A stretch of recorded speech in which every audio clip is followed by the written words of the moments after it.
I hope you don't think less of me because I'm such an idiot about my own health. And I talk so much about what to do with yours. I, like everyone, need to take my own advice more. I'm Anne Marie McQueen, journalist and proud 50-ish woman, and we are here looking for the true truth in perimenopause, menopause, midlife, and beyond. Opening our minds to other possibilities is not always easy. Hot Flash Inc. You're all woman to me. All right, Anne Marie. Has your doctor told you that you're too young for perimenopause? You just don't feel like yourself? You are not alone. Perimenopause can start earlier than you think. That's why MenoLabs is here to support you with a range of products and the information you need to confidently speak up and get the care you deserve. They also offer science-backed products like their bestseller, MenoFit, a probiotic designed to help relieve symptoms like hot flashes and night sweats and more, all while supporting your overall health and wellness. Don't settle for less. Visit MenoLabs and get the support you need today. Right now, they're offering our Hot Flash Inc. listeners 20% off using code HOTFLASH20 at menolabs.com. Now for the small print, this statement has not been evaluated by the Food and Drug Administration. This product is not intended to diagnose, treat, cure, or prevent any disease. Welcome to the Hot Flash Inc. podcast. I'm your host, founder of Hot Flash Inc., Anne Marie McQueen. Thank you for listening. I haven't done a solo episode for a really long time. I've wanted to. I've been having a hard time lately. Some life things squeezed me and I lost my sense of myself, as is the case often in life because nothing goes straight up and nothing is always the same. So I lost a little bit of confidence. And then I just thought, it is my podcast and I do talking. So here we are. And I think I'll probably record two. Today, I want to talk to you about something that I've experienced, but I've also at the same time noticed my friends are experiencing it. And I've wanted to talk to you about this for a long time, which is supplements. I'm Gen X, I'm 55. When we were young, I don't remember anyone in my house having a supplement. I don't remember my parents taking them. And my first memory of supplements really is around maybe my early 30s. That's literally the first time I can remember taking a supplement. I know people used to take greens, and I'm a big one for if I'm going to add something into my budget, I want to be able to sustain it. People would start taking these greens, and I'd be like, I cannot afford that every month for the rest of my life or whatever. But my brother did say to me that he had a great supplement that he was taking that was helping him, I don't know, lose weight and work out. And so I thought, great, because in my early 30s, I was just as obsessed as I always was with being skinny. And I look back and I was very thin, but I guess it wasn't enough. So the supplement is called Xenadrine. I had to look it up because I was like, what was that supplement? I asked ChatGPT, what was that supplement everyone took in the late 90s and early 2000s? And it's ephedra. And it was also known as Ma Huang. I don't know. MA space HUANG. So it was a plant-based supplement containing ephedrine alkaloids. It worked by stimulating the nervous system, increased metabolism, and suppressed appetite. It was often combined with caffeine and aspirin, which was known as the ECA stack. And it was used in a lot of fat burning and energy boosting products marketed for rapid weight loss, and enhanced athletic performance. So my brother tells me about this. I toddle off to the supplement store, and I have no memory of being to a supplement store or wherever I bought it before this. This is my first memory of anything to do with supplements. And it was something like $85 is sticking in my brain because I think at the time I was like, that is so expensive. And we're talking about like 2002 or three, right? This is $85 for a bottle of supplements and was really expensive. It's really expensive now. I swear that would be like a $250 supplement. But I took it, and in short order, maybe the next day or the day after, I was sitting at my desk at the Ottawa Sun, the newspaper I was working at, and I felt like I was levitating off of the chair. I couldn't breathe. My heart was racing. I just had so much energy in my body. I felt so incredibly uncomfortable. I think I took it for a couple more days. I asked my brother. No, he didn't have any of it. And I stopped taking it. I don't know if I researched it. How did you even find information then? Like, how did you even, I don't even remember. I was a reporter. I don't remember what I did. I called people. We had the internet. Sure. But I remember that I was so pissed off because I'd paid 85 or $90 for this bottle that I took it back. I marched right in there and I said, this is a terrible, terrible thing. And it made me feel all these ways. And I think this is really funny because it's interesting when you think back to the way you were in certain situations. But the guy who'd sold it to me, it was the same guy, and he said, no one has ever come back here and said that. And I said, I'm saying it.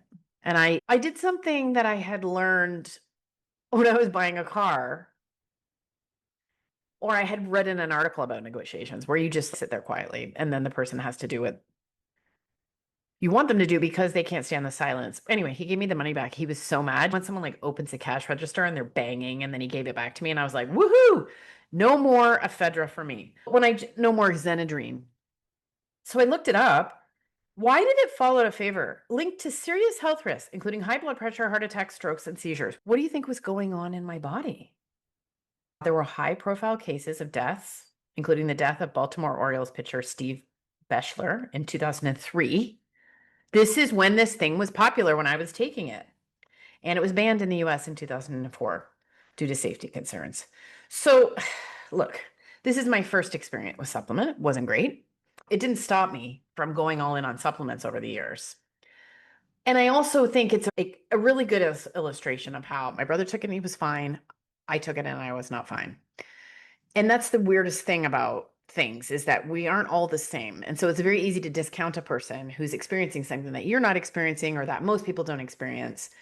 So I had an indication early on that I'm more sensitive to things. And this has continued on throughout my life. I haven't taken hormone therapy. I have experimented a little bit with progesterone. It did not go well for me. And I know that I really don't want to take estrogen. I used the Nuva ring for birth control for a very short time. It lit my entire body on fire. This is a ring that's supposed to go around your cervix, and it went all the way up to my brain, and it was terrible, and down to my toes. So I'm just telling you that I'm an unusually sensitive person. As I became more and more health conscious, and as a result, more and more health anxious, I began taking more and more supplements, and they became like a security blanket for me. And when this became really noticeable was in my 40s when I was going through perimenopause. And I remember coming home and staying with my dad, and he would always let me stay in his room. He would make me stay in his room, and he would stay in the spare room. It was our thing. He just made me do it. He wouldn't have it any other way. And so I'd be unpacking my stuff. And I remember one time he was looking at me and he just said, I can't be good for you. I was unpacking all my bottles of supplements. And I was taking a lot of supplements. And I think that was at the time in perimenopause when I was trying to feel better. And I had been to a naturopath and she'd probably prescribe me some stuff. And then I was doing a lot of like health and wellness coverage. And I was just like picking up things that I thought would be good. And I remember in 2019, we went on a family vacation to the East Coast and I was flying back from Abu Dhabi and I was looking at all my supplements and I thought, I just want to not take them. I'm not taking them with me. Let's just see what it's like. Clearly, I needed some of them because I didn't sleep that entire freaking vacation. It was horrible. And definitely, I believe I need to take magnesium. But more recently, I've had a couple of experiences that have just got me thinking about the way I take supplements. My father passed away a year ago and a bit, and I have had it's been a very hard time. And I started this job. I'm still doing hot flash. I've been burning the candle while also being at a low ebb energy wise. And last year I did a workshop at Google, which was really cool, but it drained me. It was a 2-hour workshop. It took a lot of time to prepare. I felt very on a stage. I wanted them to enjoy it. I had a lunch after with the lady who organized it for me at Google Dubai. And then I was exhausted when I left there. I was just depleted. And I had booked like an energy treatment sort of massage thing at a wellness center in Dubai.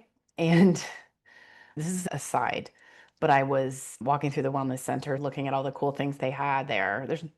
I love those stores. Less now, but I love them. And the owner was on the phone leaving WhatsApp messages for some of her staff, or maybe just one of her staff. The most wretched messages. If you ever got these messages, you would just want to throw up if your boss was leaving you these messages. And I was laughing because I'm walking through these crystals and all this incense and all these beads, and she's love and light, and she's just being wretched. What the heck? It's really a funny thing. And I had talked to her before, and she's like, we should collaborate. And I'm like, I'm not collaborating with you. You're really mean. You are not a real spiritual person. There's a lot of people like that in the world. Anyway, they had their own line of tinctures. And I was looking at them all, and I'm like, this is really cool. Maybe I'll get valerian. And then I saw maca, and I saw that it gave you energy. And I was exhausted from this Google workshop. So I took the maca. I bought it. It's not cheap. And I tell everyone, when you take a new supplement, keep a journal and describe how you feel, because it's very hard to put two and two together and to know what's what. And some of us are taking so many supplements, we don't even know what's going on. I didn't do that. I just started taking the maca, thinking this is going to be the answer to all my energy problems, rather than just going home and having a chill night because I'd had a big day. I traveled from Abu Dhabi to Dubai. I'd spent 2 hours talking. I'd had this energy treatment. You get my drift. I proceeded to have a very uncomfortable couple of weeks. There were nights I did not sleep. I had major digestive issues. I was very grouchy, depressed, and anxious, and I was just not right for about 2 weeks. Then, more than a year after I had my last period, I had some pronounced spotting for 24 hours. So I started to lose my mind because I have health anxiety, and I was like, oh, great, I have uterine cancer. This is how it's going to end for me, with the uterine cancer. Luckily, I have a good friend, because when you're worried, you can't sort of figure this stuff out for yourself. So she found some research that backed up what we both thought with our research, which is that maca has the ability to influence hormone levels. It doesn't contain estrogen, but it can actually have an estrogenic effect.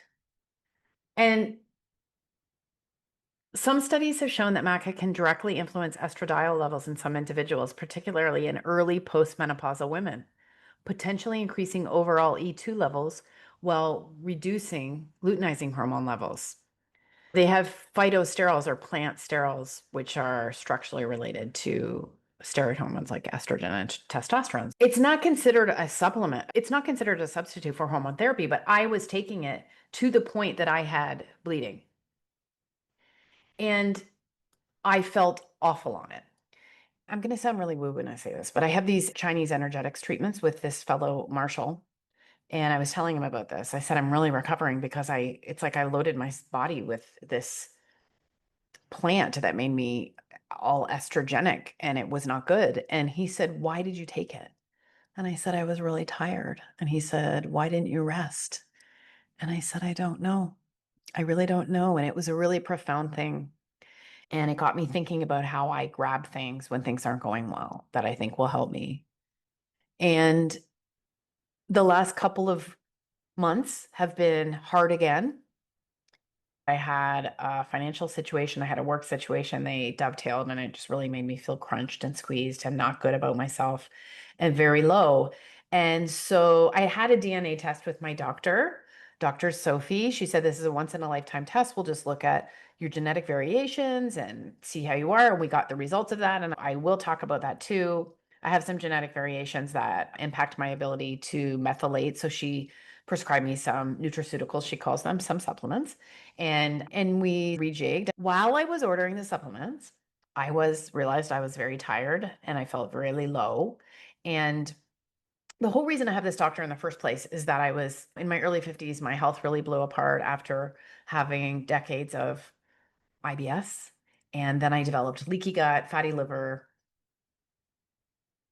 Hashimoto's, low thyroid, and I just generally was very unwell. And Dr. Sophie really brought me back to life.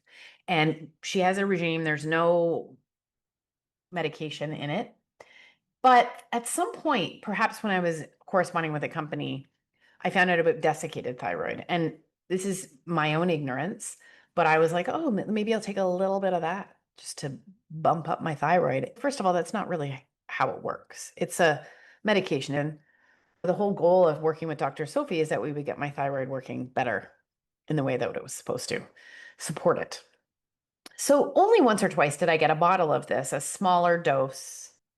Desiccated thyroid it's a hormone replacement therapy, and you get it from dried and powdered animal thyroid glands, usually from a pig. It contains both T4 and T3, the main thyroid hormones, and the standard dose is 30 milligrams. So that's what I took before, and I thought I felt better on it. I was taking hormone therapy without being 30 milligrams orally per day. I was taking hormone therapy without being prescribed it, and I don't know what I was doing, but I did that and it was okay. So when I ordered this round of supplements post DNA test, I thought, I'm not feeling well. I'm going to get some of that desiccated thyroid. This was in May. I started feeling absolutely wretched. Me in the way that I just barrel through life. I was like, what is going on? What are some of these supplements? I didn't think it was the thyroid because I took it before and I felt fine. And I thought, what are like B vitamins making me feel like this? Like, what is going on here? And I went on for a month. Like, I took this thyroid on and off. I took it for 19 days. First of all, you're not supposed to take it on and off. Anywho, tight chest. I had a terrible headache for 10 days straight. I had a terrible headache, wretched neck pain. I developed ringing in my ears. Couple nights I didn't sleep. This is just sounding familiar. Is it sounding familiar? So one day at work, I just decided that I'd had enough, and I'd had a headache for so long. I was sure I had a brain tumor. And Abu Dhabi's healthcare is really interesting. Like, you can book an appointment with a specialist yourself. So I just booked an appointment with the specialist at the hospital I go to. I was at a neurologist a couple of hours later. He took my blood pressure, which was 164 over high 90s. That is not good. This neurologist, he didn't think there was anything wrong with me. You could tell. He thought I was just stressed out, but he said, you have stage 2 hypertension. I was like, this makes no sense. My blood pressure was fine 2 months ago. I know I've been under stress. I don't know what's going on. I had a cardio workup 18 months ago. I was perfectly healthy. What is going on? I got super scared. They got me to buy a blood pressure machine. I continued to feel terrible. My blood pressure was going all over the place. I didn't understand. I was doing things to calm down. I was really struggling. And then one day I woke up feeling pretty good. And I took my supplements and I went for a walk in the park and I started feeling absolutely god awful. And I thought, this is crazy. It's definitely those supplements. So I went through them. I was looking at them all. I looked at the thyroid, desiccated thyroid. It was 150 milligrams that I had ordered. And I have no idea how that happened. I didn't look at the thing. I don't have great eyesight.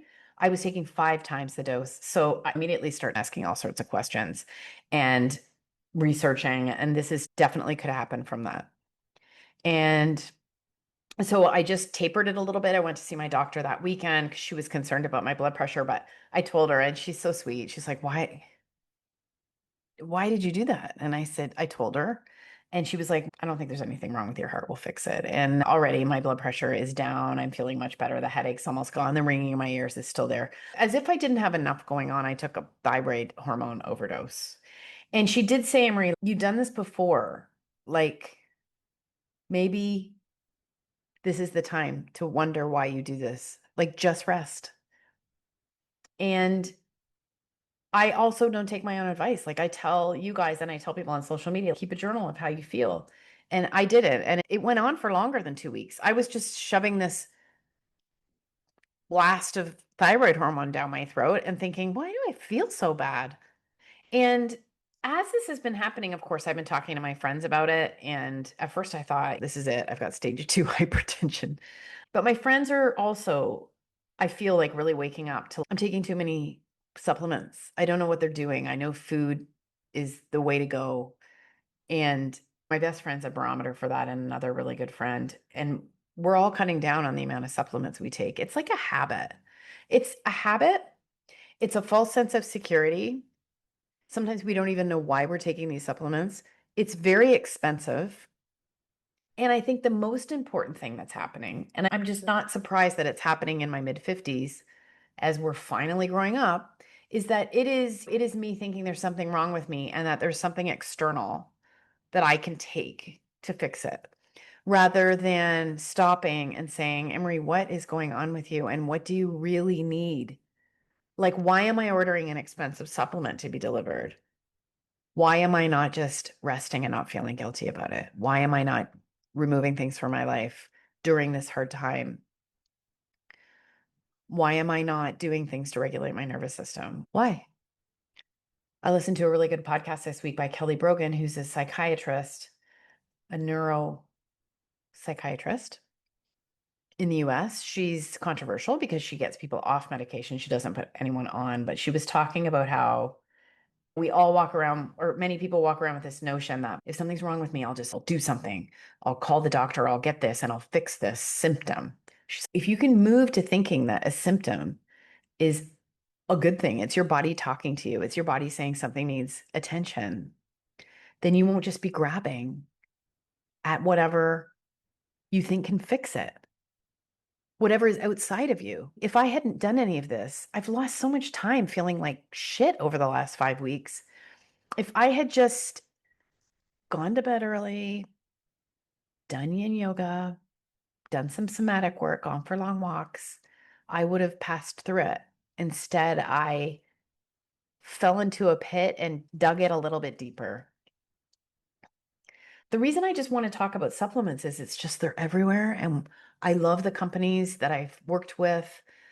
They have integrity. They're using good ingredients. But like most of us are taking way, way too many of them. We can get a lot of this from food. There's a lot of fear out there that we can't get stuff from food, but we can get stuff from food. And I'm not recommending that you cold turkey your supplements like I did when I was going to the East Coast with my family. But I am saying, like, let's just slow down and stop and think about what it is we're putting in our body and how these things might be interacting. And if you're gagging on supplements and feeling sick from them, maybe it's too many. And finally, just accepting that maybe I need something else that only I can give me, which is care and attention and rest or fun, some self-understanding, read a book, draw a picture, just spend some time doing nothing, hang out with a friend. That's my supplement story, and I'm sticking to it. I'm really glad nothing bad happened from that Xenadrine. And I'm really glad nothing happened from my thyroid overdose. And I hope you don't think less of me because I'm such an idiot about my own health. And I talk so much about what to do with yours. I, like everyone, need to take my own advice more. Thanks so much for listening. I hope you tune in next week. Please send me a text or leave a comment if you have any questions or anything you want me to discuss. I've interviewed some really cool people and I've got some really cool things coming up, and I really want you to be part of it. Thank you for being here. Information received through the podcast should not be used in place of a consultation or advice from a healthcare provider. If you suspect you have a medical problem, i.e. menopause or anything else, or any healthcare questions, please promptly see your healthcare provider. This podcast, including Anne Marie McQueen and any producers or editors, disclaim any responsibility from any possible adverse effects from the use of any information contained herein. Opinions of guests on this podcast are their own, and the podcast does not endorse or accept responsibility for statements made by guests. This podcast does not make any representations or warranties about a guest's qualifications or credibility. This podcast may contain paid endorsements and advertisements for products or services. Individuals on this podcast may have direct or indirect financial interest in products or services referred to herein. This podcast is owned by Hot Flash Inc. Media.